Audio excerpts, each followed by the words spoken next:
수레가랑이 장노래가 제압을 약간 모르노 그 가면을 모하면 나게 çalamyana katadayatiyakku കൃഷിവപ്പേരൂർ Pooram കാണാൻ ഒരു നാൾ പട്ടതിരിയും നമ്പൂരിയും യാത്ര തിരിച്ചല്ലോ ഇരിങ്ങലക്കുടയെത്തിയ നേരം നിറമതേറയുമായി ഇല്ലത്തൂർ സന്ധ്യവന്ദനം ചെയ്തു ഇരുവരവാർ വഴിമധ്യേത സുന്ദരി സ്ത്രീകൾ എതിരേറ്റവരെയുമേ നേരം പോയൊരു നേരത്തിവിടെ യാത്രയൊരുതെന്നും തങ്ങളുടെ വീട്ടിൽ രാത്രി ഉറങ്ങി പുലരിയിൽ യാത്ര തുടരാമെന്നത് കേട്ട് വിശ്രമമതിനായി അവരുടെ വീട്ടിൽ എത്തി നമ്പൂരി പട്ടതിരിയും സ്വന്തം രൂപം കൈക്കൊണ്ടവരോ യക്ഷികളായി മാറി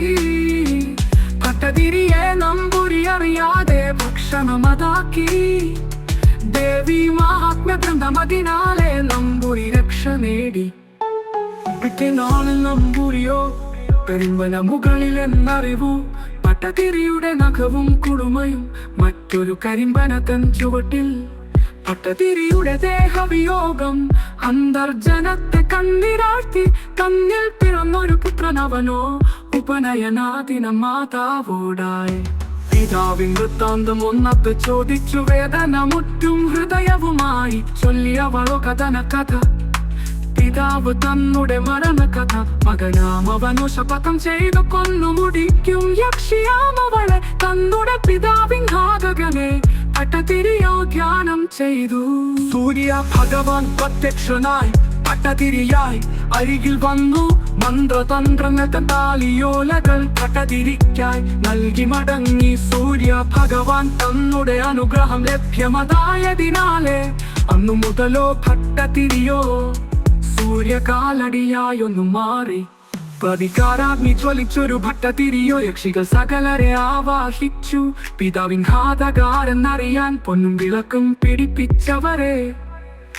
സത്യം അത് ചെയ്തു വിട്ടയച്ചു സത്യം ചെയ്യാൻ മടിക്കാണിച്ചൊരു ഘോഷിച്ചു നിന്നെ ഞാനിതാ നുറുക്കി ഹോമിക്കും തിരികെ അവളോ പട്ടതിരിയെ ശപിച്ചു വിൻകനെ ഇന്നേക്ക് 41 ദിനമതാകവേ നീയോ ചക്രശ്വാസം വലിച്ചൊന്ന് മരിച്ചിടും യാചിച്ചപ്പോൾ പട്ടതിരിയോ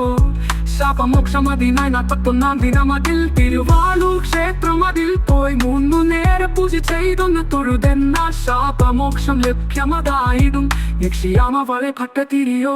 നുറുക്കി ഹോമിച്ചു പള്ളിവാള പെരുമാൾ തങ്ങളുടെ ഭാര്യയിൽ കുടിക്കൊള്ളലും ഗന്ധർവനവനെ ഒഴിപ്പിക്കുവാനായി അങ്ങോട്ടേക്ക് പുറപ്പെട്ടു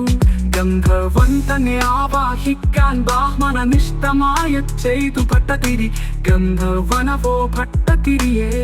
12-ാം ദിനം മൂത്രം മുട്ടി ചക്രാശ്വാസം വലിച്ച് മരിക്കട്ടെ എന്നൊരു ശാപവുമേകി ശാപമോക്ഷമതിനായി 12-ാം ദിനം തിരുവാളൂർ ക്ഷേത്രമതിൽ 3 നേര പൂജയത് തൊഴുതിടണമെന്ന് ചൊല്ലി ഒഴിഞ്ഞു പോകാമെന്നവൻ വേദത്തിൽ തൊട്ടൊരു സത്യം ചെയ്ത് യാത്രയതായി സൂര്യകാലടി തന്നൂടെ മരണദിനത്തിൻ മുന്നാലെ തിരുവാളൂർ ഒരു ശരീരി ഒന്നത് കേട്ടു നാളെ ഇവിടൊരു അപമൃത്യു വന്നത് സംഭവിച്ചിടും ആയതിനാലെ 3:45 നാഴിക പകലിൻ മുൻപായി അത്താഴപ്പൂജായി ഒന്നത് കഴിഞ്ഞു നടയത്ത് പൂട്ടേണം പൂജ കഴിച്ചെല്ലാ പേരും പൊയ്ക്കൊണ്ടിടേണം അന്നേ ദിനമതാ നടയത്ത് പൂട്ടിയ നേരത്തായതാ ഭട്ടതിരി വന്നെത്തി കുളത്തിലിറങ്ങി കുളിച്ചു കരയിൽ കയറിയ നേരം മൂത്രശങ്ക തോന്നിയ ഭട്ടതിരിയോ മൂത്രക്കുഴിയിൽ ചെന്നിരുന്നു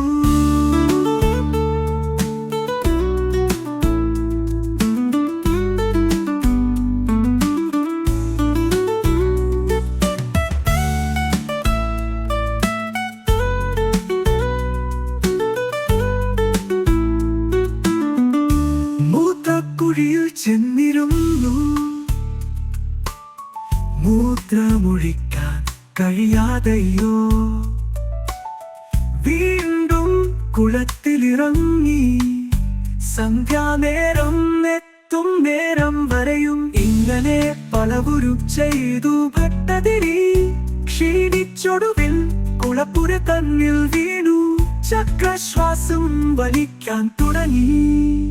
തൊട്ടടുത്തായൊരാളുമതില്ല, ക്ഷീണിച്ചവശനതായി പ്രാണവേദന തന്നിൽ. തിരുവാളൂർ മഹാദേവൻ തന്നോട ഇതു അങ്ങ് തന്നാത്തിക്ക മര്യാദ.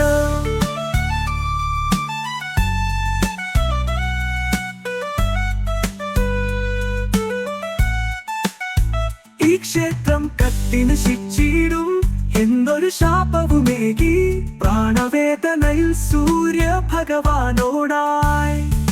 ഗ്രന്ഥത്തിൽ കണ്ടതല്ലോ ചെയ്തതെന്നൂര ചെയ്തു.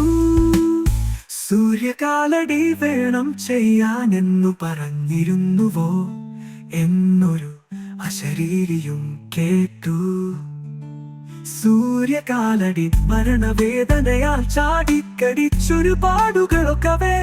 തിരുവാളൂർ കുളപ്പുര തട്ടിൽ തുലാങ്ങളിൽ ഇന്നും കാണാം മായാതെ മങ്ങാതെ. ചക്രശ്വാസം വലിച്ച സൂര്യകാലടിയോ പരലോകം പൂകി പരദേവതകൾ കുടിയിരുന്നിടും. തീർത്ത നാലുകെട്ടുള്ളൊരു ഹോമകുണ്ടമണയാത്ത കാലടി മനയിലെ സൂര്യകാലടി തന്നുടെ കഥ ഇത് കേട്ടില്ലേ?